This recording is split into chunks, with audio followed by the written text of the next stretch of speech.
Okay. So, hello everyone. Thanks for joining us today for our YPG members talk by Mark. So my name's Tracy. I'm the JCT YPG coordinator, and I'm joined by Mark Pantry, who is a partner at Fenwick Elliott and also a YPG founder member leader and has been for 5 years. So Mark will discuss the payment under the JCT Design and Build Contract 2024 today. And just really sort of regarding general housekeeping, we ask that you please switch off your cameras and also switch your microphones to mute. That'd be really cool for during Mark's presentation. And then just to let you know that this session will be recorded and then it'll be available on the YPG portal for you to watch again at your leisure. And I think that's about it. If there's time at the end of the presentation today, I'm sure Mark will be willing to answer any questions that you have. Okay, so over to you, Mark. Thanks, Tracy. Thank you. Hi, everyone. Good afternoon. Welcome to this talk on payment under the new JCT Design and Build Contract 2024. If there are any questions going through it, if you can either put it into if there is a chat, you can put it into the chat, or we can address them at the end, or if you want to put your hand up or whatever, we can deal with them that way. So happy to deal with questions as and when they arise. Should take about 30 or 40 minutes or so, and then we can have some time for questions afterwards, if that's all okay with everyone. In terms of just a brief introduction of who Fenwick Elliott are, Fenwick Elliott is a law firm. We are a kind of specialist construction and energy law firm. That's all we do. We don't have a kind of real estate department or anything like that. So we just deal with construction day in, day out, and I've listed there.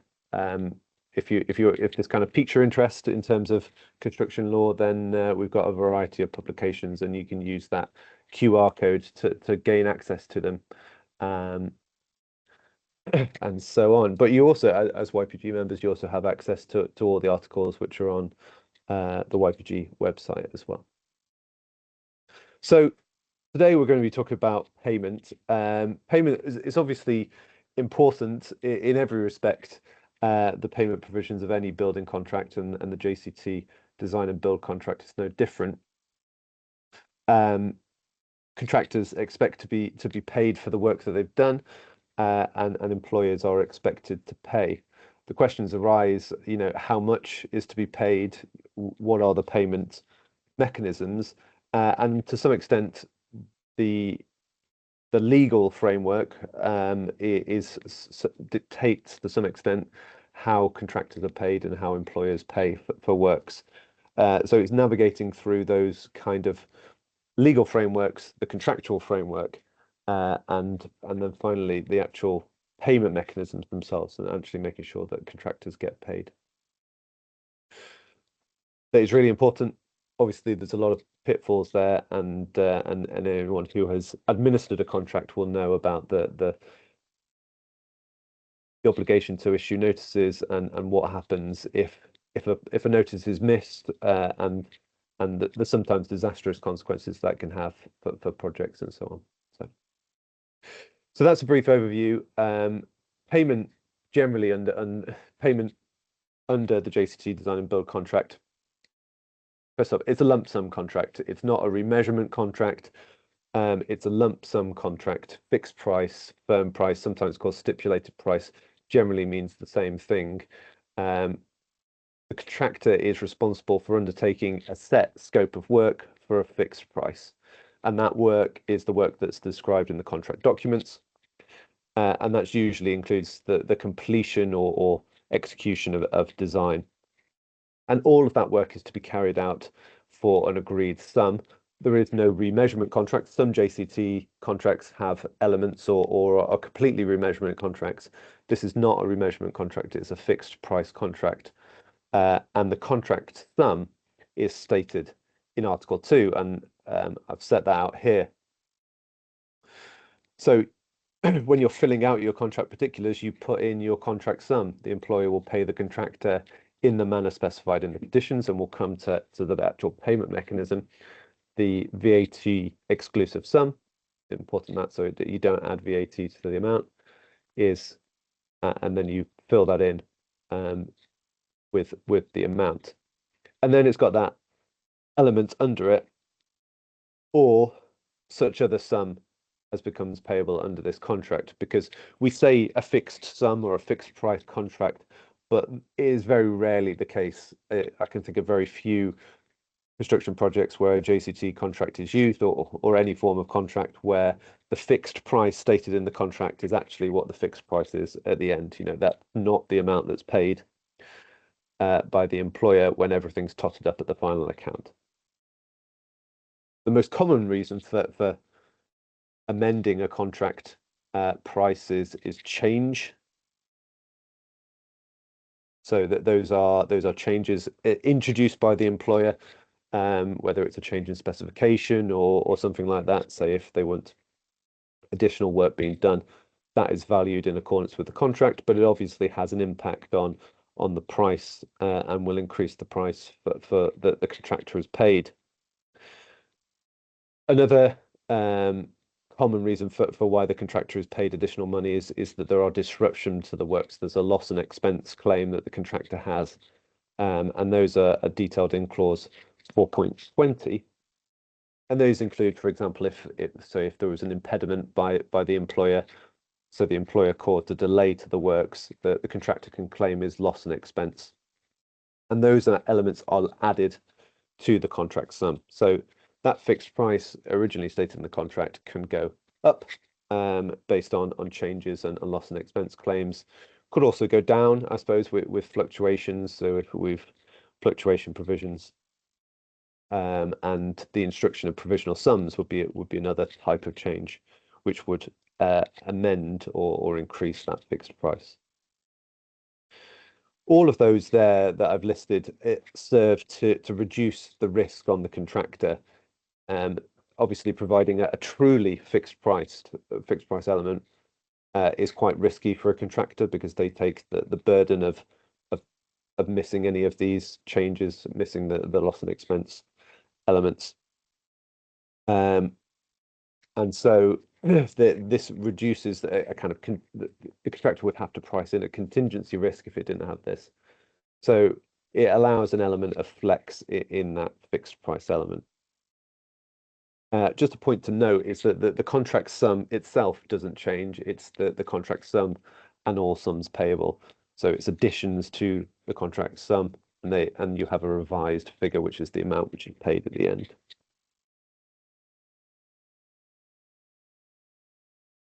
I've listed here some advantages and disadvantages, some pros and cons of a lump sum contract.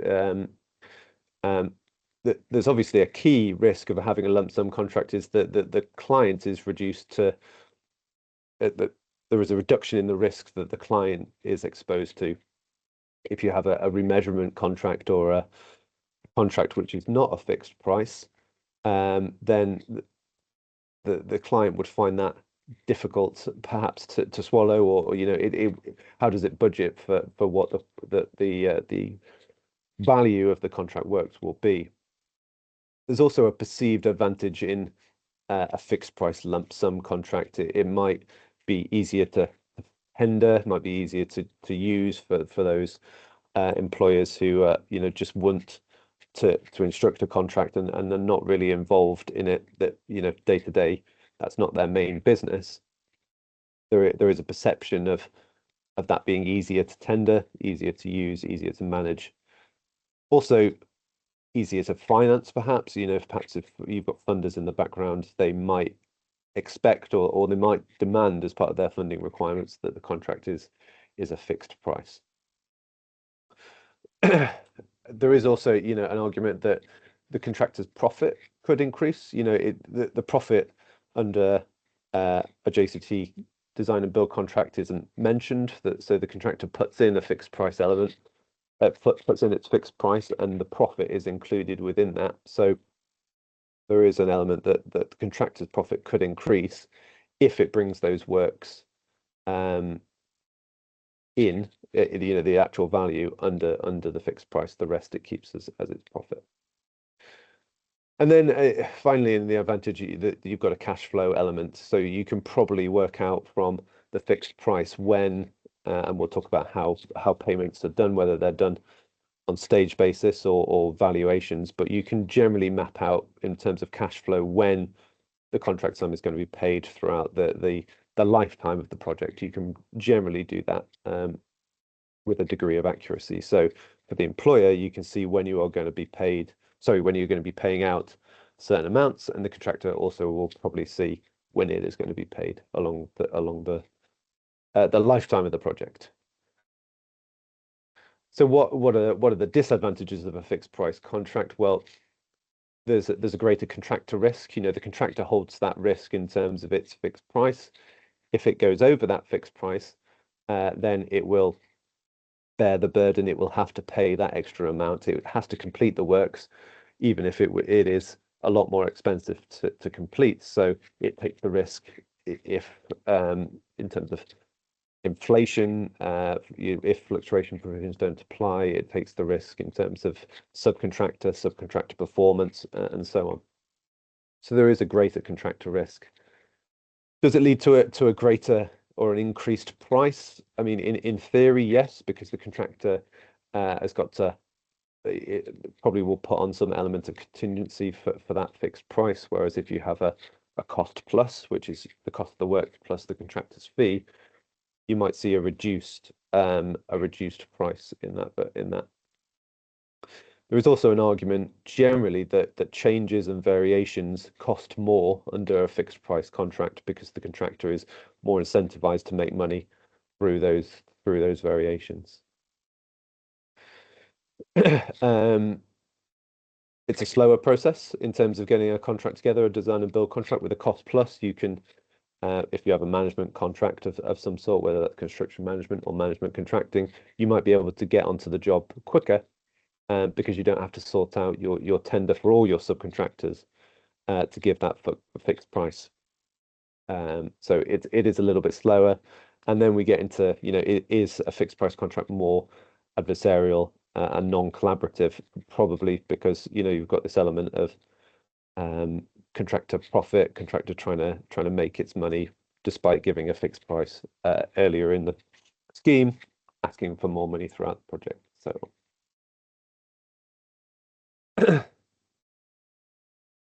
so as a general starter of under the design and build contract, a contractor is entitled to be paid for sums properly due to it, and the employer is obliged to pay those sums. That seems like quite a banal statement, but it goes to the heart of how payment operates under the design and build contract. And then within that, as I spoke before, we've got this kind of statutory framework. They're safeguards. They come under the Housing Grants, Construction and Regeneration Act, and that has been amended since it was first introduced in '96. I'm going to refer to that act as the Construction Act because I think that's what everyone else does. So if you hear Construction Act, that's what it means. It means that statutory framework, and that in reality makes the payment process more complicated, and it means there are these notices, these hoops to jump through when making payments. So when you put the contract sum in your article, the fixed price, when it's stated in the contract particulars, there is one other thing that you've got to add, which is the method of payment. And you've got two alternatives, alternative A or alternative B.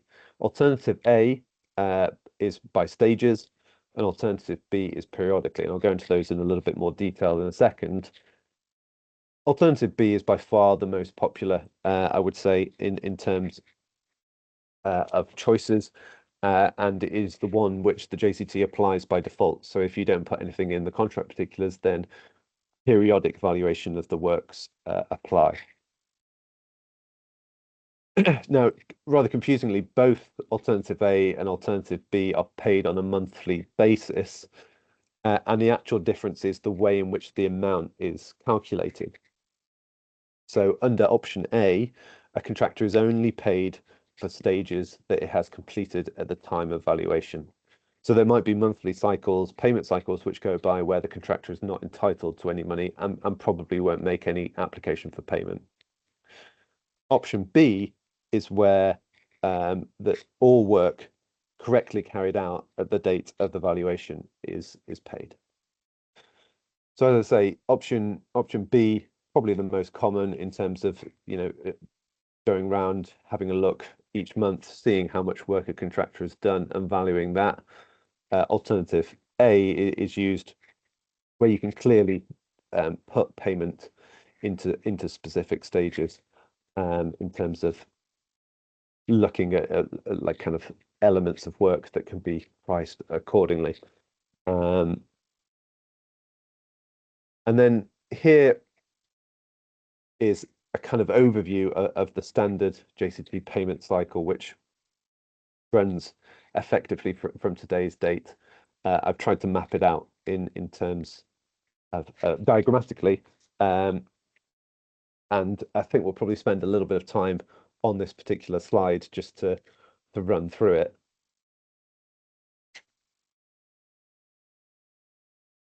So the contractor makes applications for payment to the employer, and these are called interim payment applications. The application states the sum the contractor considers due to it and the basis on which it is calculated. The first interim payment application is made usually 1 month after the date of possession. So date of possession, the date on which the contractor gains possession of the site, the first interim payment application is made within 1 month after that date, although that can be changed in the contract particulars. And that interim payment application is made on the interim valuation date. And the amount due there is subject to the provisions under the Construction Act regarding notices, and that this is the rest of the period, sorry, the rest of these stages on this diagram. If the contractor made an application prior to the interim valuation date, so the interim valuation date is today, but actually yesterday it puts in its payment application. So it put in its payment application on the 9th of June, then the due date is still always 7 days after the interim valuation date. So if you put in if the contractor puts in his application on the 9th or the 8th of June, whatever, it's still 7 days after the 10th of June. So 17th of June would be the due date. If the contractor is late in making its payment application, then the due date is 7 days after receipt of that payment application. So if contractor, for whatever reason, misses it misses its payment application today, puts it in tomorrow, then everything is pushed back by 1 day. So the due date becomes the 18th of June. So the due date under the JCT is 7 days after the interim valuation date or the payment application. And then the employer has got to issue a payment notice within 5 days of that due date. And again, this is one of the statutory payment notices, and the employer in that payment notice states the sum it considers due and the basis of that calculation. Now, that is a compulsory notice that the employer's got to give. It's very clear in the contract that it says the employer shall give that notice, and that is intended to be an amount, the employer's valuation against the contractor's payment application. And that's whether or not that the employer intends to make a deduction or, it disagrees with the amount which has been applied for. If it still is the same amount, then it should just state that in a payment notice. So the payment notice is due 7 days after the due date. Say if the due date is 17th of June, then 22nd of June. The final date for payment, which is on the far end of the screen there, is 14 days after the due date. So that's that additional 14-day period. You issue the employer issues the payment notice, and the final date for payment is 14 days after the due date. So that should bring you to a payment cycle from interim application payment being made, 7 days to the due date, to the final date for payment. You should get 21 days, a 21-day payment cycle for each monthly application. We've then got this bit in the middle with after the payment notice, which is the pay less notice. And the pay less notice is the employer's second bite of the cherry in terms of valuing something. So it can say in the payment notice, actually, Mr. Contractor, we don't agree with how much with the value of the works that you've put in. We actually think it should be X pounds. You've put in Y pounds. We think it's X pounds. If for whatever reason the employer doesn't issue that notice, then it still has the ability to issue a pay less notice, but that is optional. And if it doesn't do that, then the payment notice takes effect. And if there's no payment notice, then the interim payment application is the amount that's paid. But it's not required, and it's got to be made 5 days before the final date for payment. And if that's missed, then that's the employer's last chance really to have a reconfigure what it wants to pay. What can be done as well is if it makes, say the employer makes a payment notice and reduces the amount that it thinks is due, it can then update that figure under the pay less notice when that comes in later. So this payment cycle is effectively 1 month, and it then continues its cycle all the way until the final certificate is issued at the end of the project.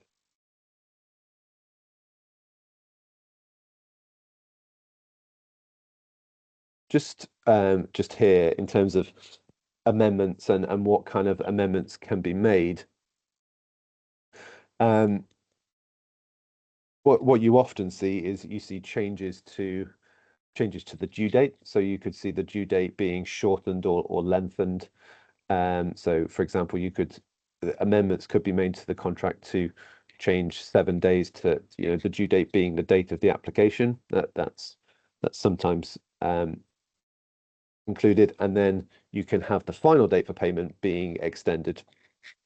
I mean, common is 21 days, 28 days. Some clients have longer payment terms. They can't make payment within 14 days. Sometimes they prefer a longer payment for their own cash flow purposes. So extending that 14 days to 21 or 28 days or even longer. The pay less notice can also be changed. So from 5 days, it could be reduced to as low as 1 day. So that gives the employer more chance to catch those issues, that second chance to catch any overpayment they might be making. What can't be changed is the 5 days between the payment notice and the due date. That is in statute. That can't be changed. Everything else can be changed to a certain or lesser extent. One thing that I would note is that if you are making changes to the payment terms, you need to be very careful, and you need to take legal advice in terms of how that impacts on the chain of construction, so how it impacts subcontracts and subcontract payment terms, because under the JCT suite, all of the payment terms are linked. They're linked to the interim valuation date. So in the subcontract and the subcontract, this same interim valuation date should be used. And that allows a flow down of money from the contractor to subcontractors to subcontractors. So it allows a kind of smooth payment mechanism. If you start changing the payment times, you could have an issue where subcontractors are being paid before the contractor is being paid, in which case the contractor will have to pay, either not pay or will have to pay it out of its own reserves and hope that the employer pays the full amount. So any amendments to payment terms should be done with caution. One other point I'm always asked about is about set-offs and deductions and amounts that the employer thinks is due to it being set off from amounts that the contractor thinks it is due. And it's important to note that no application for payment and no payment by the employer is conclusive evidence that the amount due is correct. So the contractor can't turn around and say, well, you paid for that you paid for that work, so you must accept that that was the value of the work. That the JCT is very clear that that is not the case, except in relation to the final statement. The final statement is the kind of the wrapping up at the end where actually we say that is the full value of the works. And that allows the employer to, at a later point, disagree with a figure previously agreed as part of a payment cycle and make a deduction from further payments. It also has the ability to adjudicate on those kind of things, but it can set off from amounts due if it thinks that it is overpaid in previous payment cycles. There's also various common law rights of set off and abatement, which are open to a contractor. There are also contractual rights in the contract, which allow the employer to set off liquidated damages, or where there are defects and those defects have been accepted by the employer, it can set off the amount that that is due to the contractor under a payment in a particular payment cycle.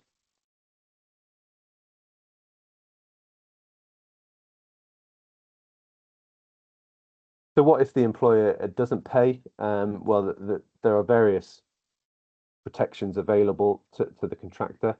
First of all, you've got interest on any amount which remains unpaid after the final date for payment, and the standard position is 5% above the Bank of England base rate. And so the contractor gets paid that 5% for the period from the final date for payment until the date in which that amount is paid. It then has it also, in addition to that, interest rate. So interest is paid on any amount due. It also has the right, which is statutory right as well under the Construction Act, to suspend the works with 7 days notice. So the contractor gives notice under clause 411, stating that it hasn't been paid after the final date for payment, and once those 7 days have expired, it has a right to suspend the works. It also gets its costs and additional time for suspending and then recommencing the work once the amount is paid. And then finally, as a kind of last resort, it has the contractor has the right to terminate the contract after being given notice. That termination right, there was a recent case for last year of Provident Building Services and Hexagon Housing Association. Interesting case relating to payment or relating to late payment, which involved a JCT contract, and that specific provision in clause 8.9 and it allowed the contractor to, where it issued a notice that the employer hadn't paid in one instance, to reuse that notice to terminate without having to go through the 28-day notice period, to having to go through that period again to terminate the contract. And the Court of Appeal in that decision, which overturned the previous decision, recognised that a contractor could terminate for repeated defaults of non-payment, including non-payment, even where there was a kind of small underpayment. So if an employer paid £10 less than it should have, and a notice of default was issued, that wasn't rectified, and the same thing happened again, that could allow the contractor to terminate. And the same would apply if there were short delays in terms of payment. So payment is constantly late for a number of months, a week late in being paid. It could allow a contractor to terminate. The Court of Appeal considered that, and it said that that was a commercially acceptable risk, given that a serial defaulter otherwise would have to, could escape consequences if it paid each time within 28 days. So the contractor says, you've paid late, we're going to put in a notice of default. The employer puts in just before that 28-day notice period, it gives payment of the full amount. That would wipe clean the slate, other than for this case. And so, you are effectively an unscrupulous employer could just rely on that 28-day effective grace period and only pay at the end of it. So one of those cases to consider, perhaps giving an employer, a contractor, a little bit more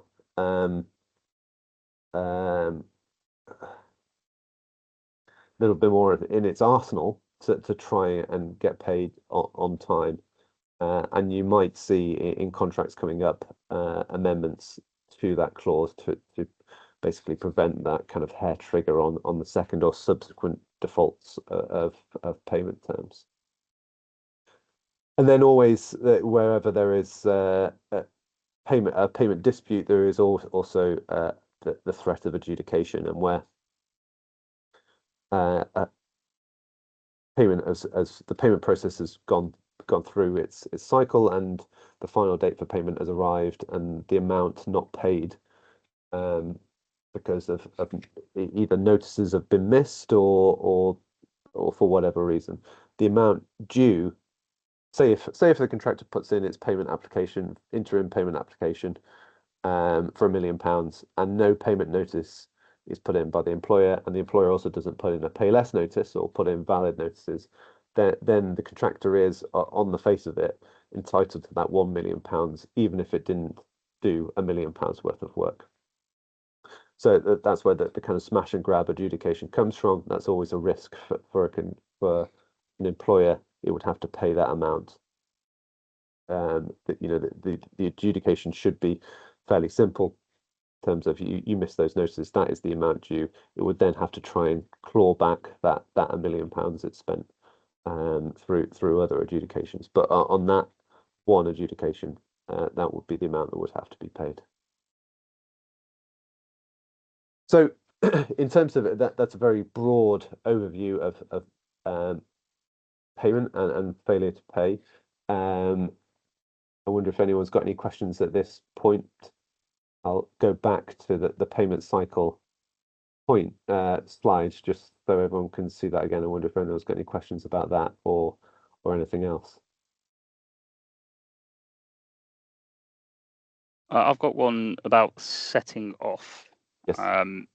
So in terms of when you issue a payment notice and when you issue pay less, the payment notice is about sums due under the contract. Does that mean that to exercise your right to set off, you need to issue the pay less, because it is not necessarily the set off doesn't necessarily alter the amount due? Or do you think you can just take it off at the payment notice and get away scot-free? I've seen it done in both, to be honest. I think most people would put it in the payment notice if they know about it now, if they intend to set off a certain amount.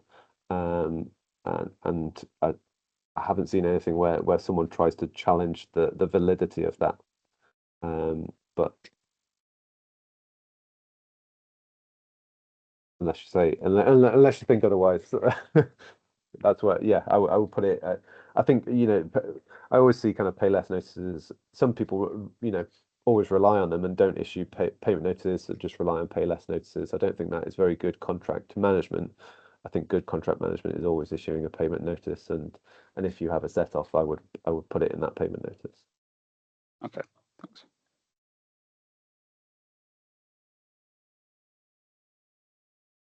So Mark, there's a couple of questions in the chat. Right. Can you view the chat, or would you like me to read it out to you? Can I see? Oh, yeah, sorry. You can. Yep. Can you see it? Yeah, I can see it, yeah. Oh, okay. So yeah, Ty has the first one. Yeah, so Ty, what are the main differences between, I assume, 2016 and 2024? In practice, there are none. Again, in terms of payment, JCT is somewhat constrained by the payment mechanism under the Construction Act and those particular notice procedures that it's got to go through. In terms of what I've been through today, in terms of the payment cycle, there are no changes, so it should be the same if you've already got procedures in place. And then Matthew says, if you are both a QS and contract administrator on a project, are you able to just do a payment notice, or should you be doing an interim valuation certificate?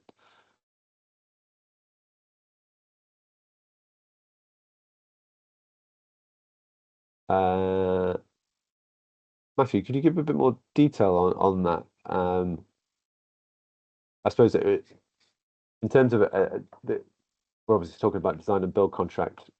We wouldn't have either of those. You just have the employer's agent who would be responsible for preparing payment notices and so on behalf of the employer. I think if a QS is involved, then it would be assisting the employer's agent in preparing both those notices on the basis of valuations. And David asks, what happens if an employer gives a pay less notice but not a payment notice? So, yeah, great question. Thank you. So when the contractor puts in its payment application, that is the amount which is due. If the employer doesn't put in a payment notice, then that amount that the contractor put in is the amount which is paid unless a payment notice is put in. So the payment notice is effectively trumps what's gone before it. So if the employer gave a pay less notice, so it said it's 0, I don't think anything is due, then that is the amount which is paid, even if a payment notice was put in or wasn't put in. Hopefully that answers your question, David.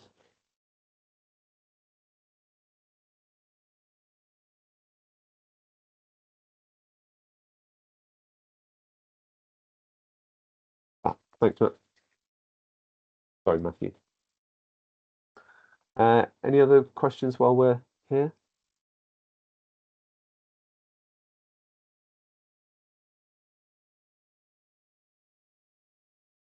David, if a contractor fundamentally disagrees with a figure in a pay less notice, what happens next? Adjudication? I think so. Yeah, I think you've got a dispute on your hands. Certainly, you've got a dispute that's crystallized at that point. I think that is ultimately the employer would only pay what it's put in its pay less notice. So when that amount is paid and the contractor thinks it's entitled to more, then yeah, I think adjudication is the way out of that particular dispute.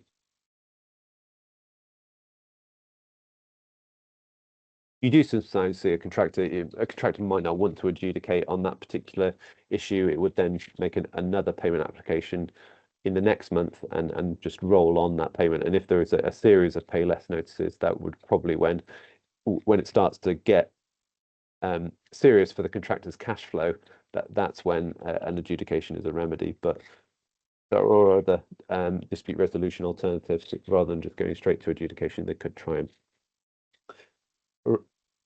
arrange meetings between senior representatives to try and reach some sort of conclusion as to the value of the works, because at that stage you're just arguing about the value of the works.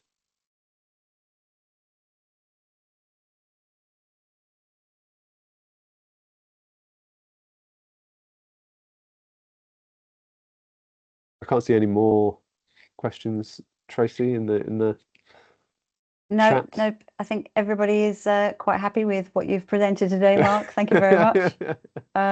Good. Yeah, Good all to hear. good. Thank you very much. Yeah. So yeah, if we'd like to just thank Mark for his time today and presenting. I hope you found the information Mark. helpful. That's the end of the session today. Thank you very much.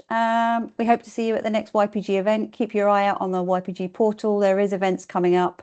We're just working out dates, times and schedules. So thank you very much for your time, guys.